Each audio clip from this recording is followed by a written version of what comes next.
Hello students, this is Dr. Anmol Singh Chauhan and you are watching my channel K for Chemistry. Today we are going to study volumetric analysis, आयतनात्मक विश्लेषण। तो इस topic को study करने से पहले मैं आप लोगों को एक चीज़ बताना चाहता हूँ, एक बात बताना चाहता हूँ। वो बात यह है कि जो केमिकल एनालिसिस है, केमिस्ट्री में जो केमिकल एनालिसिस है उसको हम दो भागों में डिवाइड करते हैं। एक है क्वालिटेटिव एनालिसिस और एक है quantitative analysis. Qualitative analysis quality के आधार पर एनालिसिस करते हैं हम, और क्वांटिटेटिव एनालिसिस में हम उसकी क्वांटिटी के आधार पर विश्लेषण करते हैं। क्वालिटेटिव एनालिसिस के अंदर आएगा रेडिकल्स के टेस्ट करते हैं हम, उनको गुणों के आधार पर करते हैं। ऑर्गेनिक कंपाउंड के टेस्ट करते हैं, गुणों के आधार पर करते हैं।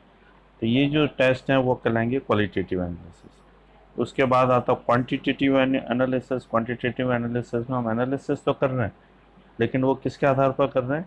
वो क्वांटिटी के आधार पर कर रहे हैं। तो इसलिए उस एनालिसिस को हम कहेंगे क्वांटिटेटिव एनालिसिस। अब जो क्वांटिटेटिव एनालिसिस है उसको भी दो भागों में हमने डिवाइड किया। क्वांटिटी दो तरह से हो सकती है, ग्रेविमेट्रिक एनालिसिस भी हो सकती है और वॉल्यूमेट्रिक एनालिसिस भी हो सकती है। ग्रेविमेट्रिक एनालिसिस में हम एनालिसिस तो कर रहे हैं कंपाउंड का, लेकिन उसकी ग्रेविटी के आधार पर, उसके भार के आधार पर कर रहे हैं हम उसका एनालिसिस। इसलिए हम उसको कहते हैं भारात्मक विश्लेषण। इसमें जो है अवक्षेप आएगा, उस अवक्षेप को छानेंगे, सुखाएंगे, उसके बाद उसका वेट लेंगे। दूसरी एनालिसिस है वो वॉल्यूमेट्रिक एनालिसिस, आयतनात्मक विश्लेषण। आयतन के आधार पर हम उसका विश्लेषण करेंगे कि इस आयतन में कितना पदार्थ घुला हुआ है, उसको हम आइडेंटिफाई करते हैं। तो ये हो गया वॉल्यूमेट्रिक एनालिसिस। आज हम जो इस टॉपिक में पढ़ेंगे वो है वॉल्यूमेट्रिक एनालिसिस। अब वॉल्यूमेट्रिक एनालिसिस में आप देखिए कि जो आयतनात्मक विश्लेषण है, इसमें क्या होता है कि किसी पदार्थ के अज्ञात विलयन के निश्चित आयतन में प्रामाणिक विलयन धीरे धीरे मिलाकर अभिक्रिया पूर्ण होने देते हैं और प्रयुक्त आयतन को हम ज्ञात करते हैं। अब ये जो प्रयुक्त आयतन है वो हमको पता चलता नहीं कि कितना आयतन जो है, कितना वॉल्यूम यूज हुआ है, इसलिए उसको पता करने के लिए हम इसमें एक इंडिकेटर मिलाते हैं। इस इंडिकेटर को मिलाने से क्या होगा कि सूचक जिसको हम कहते हैं, तो इस सूचक को मिलाने से क्या होगा कि जब अभिक्रिया पूर्ण हो जाएगी तो ये इंडिकेटर जो है वो हमको इंडिकेट कर देगा। इंडिकेट किस तरह से करेगा कि कलर चेंज हो जाएगा। कलर चेंज होते हैं हमको पता चल जाएगा कि अब अभिक्रिया पूर्ण हो गई। तो इस तरह से ये वॉल्यूमेट्रिक एनालिसिस वर्क करती है। तो अब इसकी डेफिनेशन देखिए, वह समस्त प्रक्रम जिनमें अज्ञात सांद्रता के विलयन की ज्ञात सांद्रता के प्रामाणिक विलयन के साथ अभिक्रिया कराकर क्रिया में प्रयुक्त आयतनों द्वारा गणना के माध्यम से सांद्रता ज्ञात की जाती है, उसे अपन टाइट्रेशन कहते हैं। अब आप देखिए, हम इसकी बात कर रहे हैं, ये वाला जो है ये डेफिनेशन आप देखेंगे। अज्ञात विलयन की सांद्रता ज्ञात करनी है, के आधार पर ज्ञात करनी है। एक ज्ञात विलयन जिसको हम प्रामाणिक विलयन कहते हैं, उससे उसकी अभिक्रिया कराएंगे और प्रयुक्त आयतनों की गणना करेंगे, उससे उसकी सांद्रता पता चल जाएगी। इसे अपन कहेंगे टाइट्रेशन या अनुमापन। यह एक चीज़ ध्यान रखनी है कि जो वॉल्यूमेट्रिक टाइट्रेशन है वो ग्रेविमेट्रिक टाइट्रेशन से ज़्यादा अच्छी, क्योंकि जो ग्रेविमेट्रिक टाइट्रेशन है वो बहुत ज़्यादा कॉम्प्लेक्स है, बहुत ज़्यादा पेचीदा है। उसमें कई स्टेप्स में से होकर हमको गुजरना पड़ता है। जैसे आप ये देखेंगे, ये इसमें बता रखा है कि जो ग्रेविमेट्रिक टाइट्रेशन है उसको हमको क्या करना पड़ता है, उसमें अवक्षेप लेना पड़ता है, उसको फिल्टर करना पड़ता है, उसको शुष्कीकरण ड्राई करना पड़ता है, उसको गर्म करना पड़ता है। ये सारे स्टेप से होकर गुजरना पड़ता है और हर स्टेप में हमको कहीं ना कहीं त्रुटियां हमसे हो ही जाती है। तो ऐसी स्थिति में जो अंत में हमको प्रेसिपिटेट मिलेगा वो एक्यूरेट प्रेसिपिटेट, हम कितनी कोशिश कर लें वो एक्यूरेट प्रेसिपिटेट हमको प्राप्त करना कठिन हो जाता है। इसलिए इसमें रिजल्ट जो है वो ग्रामेट्रिक एनालिसिस में इतने एक्यूरेट नहीं आते जितने कि वॉल्यूमेट्रिक एनालिसिस में आते हैं। अब हम आगे पढ़ते हैं, वो देखिए आप, यह है इस वॉल्यूमेट्रिक एनालिसिस की क्या उपयोगिता क्या है, इस आप देखें। इसको थोड़ा सा मैं इस तरह से कर लेता हूँ। अब इसको देखें आप, ये जो आयतनात्मक विश्लेषण, जैसे कि पहले बताया कि जो वॉल्यूमेट्रिक एनालिसिस है वो ग्रेविमेट्रिक की अपेक्षा जो है बहुत ज़्यादा सेंसिटिव है, बहुत ज़्यादा एक्यूरेट है, इसलिए इसी को हम यूज़ करते हैं। और उसको हम दो तरीके से यूज़ कर सकते हैं वॉल्यूमेट्रिक एनालिसिस को, एक ऑक्सीडेशन रिडक्शन टाइट्रेशन के रूप में और उसको दूसरा है कॉम्प्लेक्सोमेट्रिक टाइट्रेशन के रूप में, संकुल मितीय अनुमापन के रूप में। ऑक्सीडेशन रिडक्शन टाइट्रेशन और दूसरा है कॉम्प्लेक्सोमेट्रिक टाइट्रेशन के रूप में हम यूज़ करते हैं। अब इसको जब हम यूज़ करते हैं तो इसके अंदर कुछ इम्पॉर्टेंट बातें हैं, कुछ टर्म्स हैं, उन टर्म्स को हमको समझना है, याद रखना है, तब जाके हमको ये टाइट्रेशन समझ में आएगी कि टाइट्रेशन को कैसे हम करते हैं। तो उसमें पहला है हमारा स्टैंडर्ड सॉल्यूशन, जो मैंने इसमें बता रखा है स्टैंडर्ड सॉल्यूशन, ये प्रामाणिक विलयन। ये इसका मतलब क्या है? स्टैंडर्ड सॉल्यूशन का मतलब ये होता है कि ऐसा विलयन जिसकी सांद्रता हमको पहले से ही ज्ञात हो। मतलब सांद्रता ज्ञात होने का मतलब यह है कि पर लीटर वॉल्यूम के अंदर, पर लीटर आयतन में कितना पदार्थ हमने घोल रखा है। 1 लीटर जो जल है उसमें हमने 1 ग्राम पदार्थ घोल रखा है, 2 ग्राम, 3 ग्राम, 4 ग्राम, कितना पदार्थ घोल रखा है, इसको हम कहते हैं कंसंट्रेशन, सांद्रता। प्रामाणिक विलयन का मतलब क्या हुआ? स्टैंडर्ड सॉल्यूशन मतलब ऐसा विलयन जिसकी सांद्रता हमको पहले से ही ज्ञात है, उसे हम कहते हैं प्रामाणिक विलयन, मानक विलयन या ज्ञात विलयन, स्टैंडर्ड सॉल्यूशन जिसको कहते हैं हम। अनुमापन की प्रक्रिया में सही मानक विलयन का बनाना अत्यंत महत्वपूर्ण है। अगर सही स्टैंडर्ड सॉल्यूशन हम बना लेंगे, सही एक्यूरेट कंसंट्रेशन का अगर हम स्टैंडर्ड सॉल्यूशन बना लेते हैं तो हमको रिजल्ट प्राप्त करना आसान हो जाएगा। और जो प्रमाणिक विलयन है, स्टैंडर्ड सॉल्यूशन, इसको भी हम दो भागों में डिवाइड कर देते हैं। दो भागों में इस तरह से डिवाइड करते हैं कि ऐसा सॉल्यूशन जिसको तोलकर हम एक निश्चित मात्रा में उसको तोल लें और निश्चित मात्रा में तोलकर उसको पानी में घोलकर एक एक्यूरेट कंसंट्रेशन का हम सॉल्यूशन बना सकें, तो वो कहलाएगा primary standard solution. Primary standard solution जिसकी जो कंसंट्रेशन है वो कांस्टेंट रही। इसके अलावा एक दूसरा स्टैंडर्ड सॉल्यूशन भी है। स्टैंडर्ड सॉल्यूशन तो वही है जिसकी सांद्रता हमको पहले से ज्ञात हो, लेकिन ऐसे पदार्थ जिनकी समय के साथ साथ जो कंसंट्रेशन है वो चेंज होती जाए। हमने जितना पदार्थ हमको तोलना है उतना ही हमने तोल के सॉल्यूशन बनाया, लेकिन उसके बाद भी समय के साथ साथ उसकी कंसंट्रेशन में अगर चेंज आता जाता है तो ऐसे सॉल्यूशन को हम कहेंगे सेकेंडरी स्टैंडर्ड सॉल्यूशन। ये जो इनमें चेंज आता है इनकी स्थायी संरचना में परिवर्तन आने के कारण आता है। जैसे जो प्राइमरी स्टैंडर्ड सॉल्यूशन है उनकी जो संरचना वो स्थायी है, इसलिए उनके अंदर कंसंट्रेशन में कोई चेंज नहीं आता।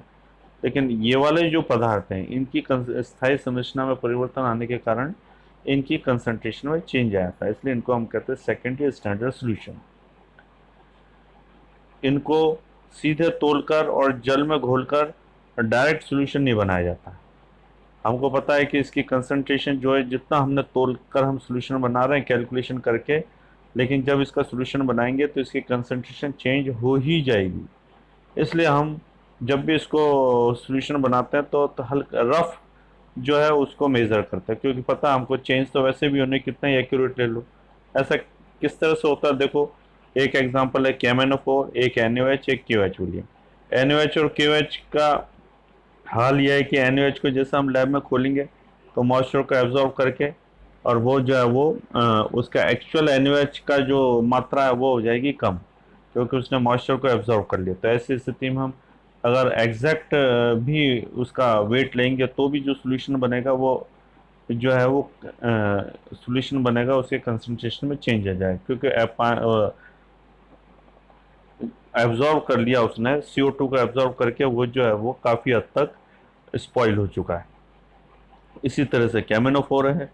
KMnO4 जो है उसको भी हम एग्जैक्ट सॉल्यूशन नहीं बना सकते, उसकी कंसंट्रेशन चेंज हो जाएगी। तो ऐसी स्थिति में हम क्या करते हैं, सेकेंडरी स्टैंडर्ड सॉल्यूशन की जब कंसंट्रेशन चेंज हो जाती है तो ऐसी स्थिति में इनका हमको स्टैंडर्डाइजेशन किया जाता है, मानकीकरण किया जाता है। मानकीकरण करने से क्या होगा, उनकी एक्यूरेट जो है वो कंसंट्रेशन अपन को प्राप्त होती है, लगभग एक्यूरेट कंसंट्रेशन प्राप्त होती है। सपोज किसी हमने NaOH का हमने जो सॉल्यूशन बनाया स्टैंडर्ड सॉल्यूशन NaOH का N/10 बनाया और N/10 इन 250 ml।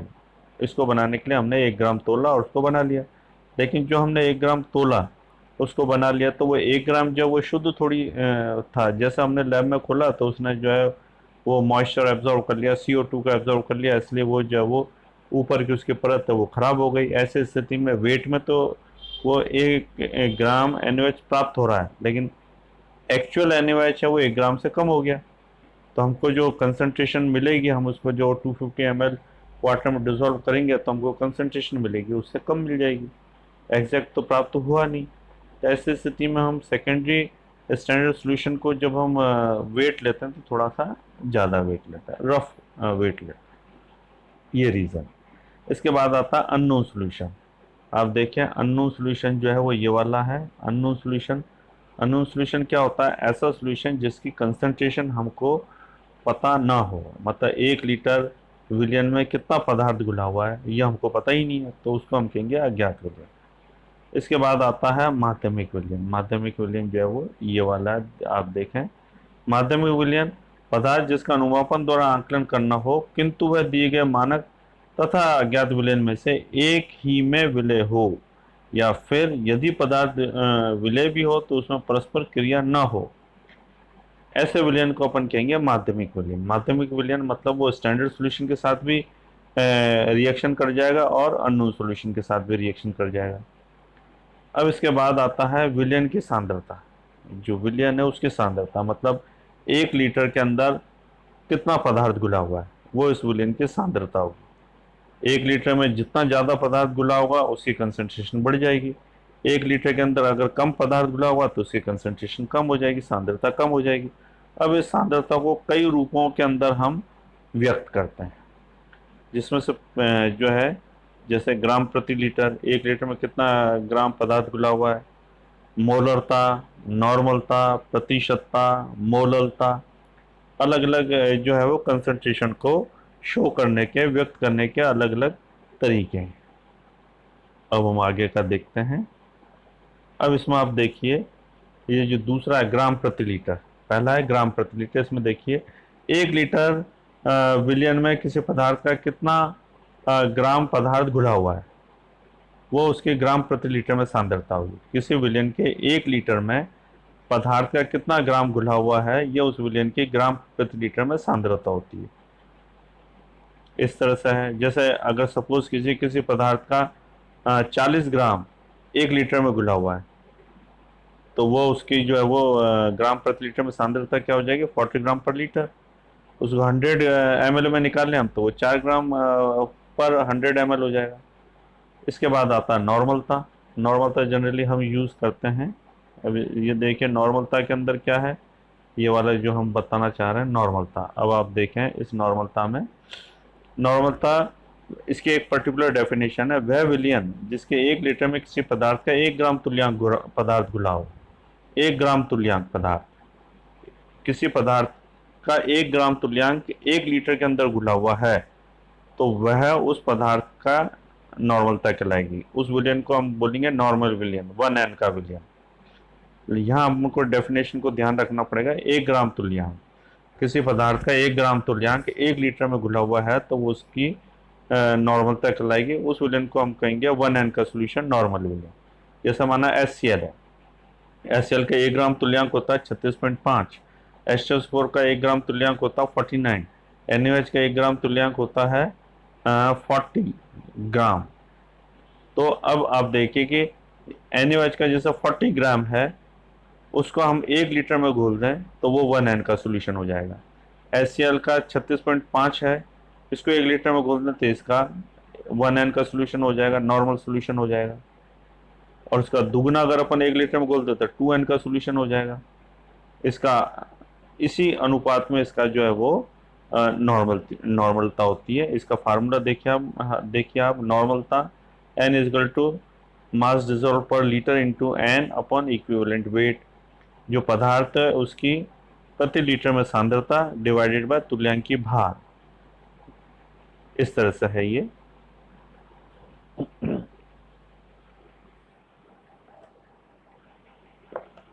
जैसे सपोज कीजिए अगर हमको NaOH का करना है तो NaOH का माना हमने 1 लीटर के अंदर हमने 4 ग्राम अगर 1 लीटर में घोला है तो इसका नॉर्मलता क्या हो जाएगी, ग्राम प्रति लीटर में सांद्रता। 1 लीटर में हमने 4 ग्राम पदार्थ को घोला है तो 4 डिवाइडेड बाई 40 इंटू एन, तो ये कितना हो जाएगा, n/10 हो जाएगा। ये 4/40, तो ये बन जाएगा n/10 सोल्यूशन NaOH का। इसी तरह से मोलरता है। मोलरता का मतलब यह है कि 1 लीटर विलियन में किसी अगर जितने मोल घुले हुए हों वो उसकी मोलरता कहलाएगी। 1 लीटर विलियन में किसी पदार्थ के जितने मोल घुले हुए हैं वो उसकी मोलरता कहलाएगी। अगर 1 लीटर विलियन में 10 मोल घुले हुए हैं तो 10 m हो जाएगी उसकी मोलरता। इसको हम शो कर रहे हैं कैपिटल M से। और 1 मोल का मतलब ये होता है किसी पदार्थ का ग्राम में वेट डिवाइडेड बाय उसका अणुभार। किसी पदार्थ का ग्राम में वेट डिवाइडेड बाय अणुभार। अब जैसे माना हम NaOH का ही ले लें, NaOH का जो वेट है, अगर माना 40 ग्राम हमने NaOH लिया है तो 40 ग्राम डिवाइडेड बाय उसका जो अणुभार है, अणुभार भी उसका 40 है, तो 40 में 40 का भाग दिया तो आ जाएगा ये 1 मोल। इसका मतलब ये हुआ कि 40 ग्राम NaOH को अगर हम 1 लीटर में घोलें तो उसकी जो नॉर्मलता होगी वो 1 m हो जाएगी। 1 मोल का सॉल्यूशन बन जाएगा, मोलर सॉल्यूशन कहलाएगा ये। उसी क्रम में जो है वो इसकी सांद्रता डिसाइड होगी। अब इसके बाद प्रतिशतता। 100 ग्राम विलायक में उपस्थित विलय की मात्रा को उसकी प्रतिशतता कहते हैं। कोई विलायक है, उसके 100 ग्राम में जितना पदार्थ घुला हुआ है वो उसकी प्रतिशतता कहलाएगी। जैसे सपोज कीजिए कि 100 ml पानी है, उसमें हमने 5 ग्राम NaOH घोल दिया, तो ये उसका NaOH का कितना विलयन कहलाएगा, 5% NaOH का सोल्यूशन। 1 लीटर के अंदर अगर हमने 1 लीटर के अंदर अगर हमने 10 ग्राम घोल दिया 1 लीटर में, तो 1 लीटर में जब 10 ग्राम घोला तो 100 ml में ये कितना हो गया, 100 ml में ये 1 हो गया ये, तो ये 1% सोल्यूशन कहलाएगा ये।